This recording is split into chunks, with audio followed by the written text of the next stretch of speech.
യേശുവേ സ്തോത്രം, യേശുവേ നന്ദി. സകലത്തിൻ്റെ ഉറവിടമായ ദൈവമേ, രക്ഷകൻ ഭൂമിയിലേക്ക് ആഗതനാകുവാൻ കാരണമായ ഭാഗ്യമേ, പാപമേ ഭാഗ്യപൂർണമെന്ന് ആ തിരുസഭ ആ അവസരത്തിൽ പറയുന്നതായിട്ട് ബ്രദർ പറഞ്ഞു.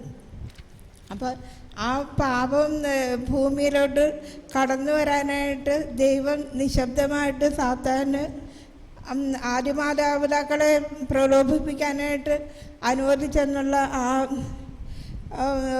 ഭാഗവും, അതിലൂടെ ആ പാപം വന്നത് വഴി പാപം വർദ്ധിച്ചെടുത്ത് കൃപ വർദ്ധിച്ചെന്നുള്ള ആ തിരിച്ചറിവിലേക്ക് നമ്മൾ കടന്നു വന്നു.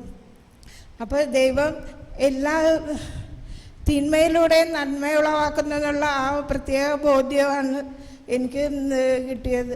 അങ്ങനെ ഉണ്ടായിരുന്നെങ്കിലും ഈ പാപം ദൈവം അനുവദിച്ചതാണെന്നുള്ളൊരു പുതിയ ബോധ്യവും കൂടെ ആ പർദീസയിൽ.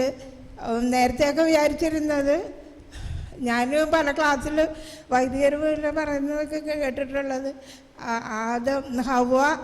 ആദവുമായിട്ടുള്ള ആ കൂട്ടായ്മ വിട്ട് ഒറ്റയ്ക്കായിരുന്നത് കൊണ്ടാണ് പിശാച് പ്രലോഭിപ്പിച്ചതെന്നുള്ള രീതിയിലാണ് അത് മനസ്സിലാക്കിയിരുന്നത്. ഇപ്പോഴാണ് അതിൻ്റെ ദൈവത്തിൻ്റെ കൃപ വർദ്ധിക്കാനുള്ള ഒരു വഴിയായിരുന്നു എന്നുള്ളതാണ് എനിക്ക് കിട്ടിയ ബോധ്യം. യേശുവേ സ്തോത്രം, യേശുവേ നന്ദി.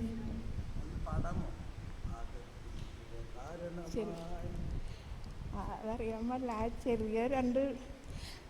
ആകയാൽ രക്ഷകൻ ഭൂമിയിൽ ആഗതനാകുവാൻ കാരണമായ പാപമേ ഭാഗ്യപൂർണം എന്നും പറഞ്ഞിട്ടുണ്ട്. ഈസ്റ്റർ രാത്രി ആരാധനാക്രമത്തിൽ ഈസ്റ്റർ വിജിലിന് പാടുന്നതാണ്. നാളെ നമുക്ക് ഇവരെ കൊണ്ട് പാടിപ്പിക്കാം. അത് പാടുമ്പോഴാണ് അത് കൂടുതൽ അനുഭവം ഉണ്ടാവുന്നത്. Praise the Lord.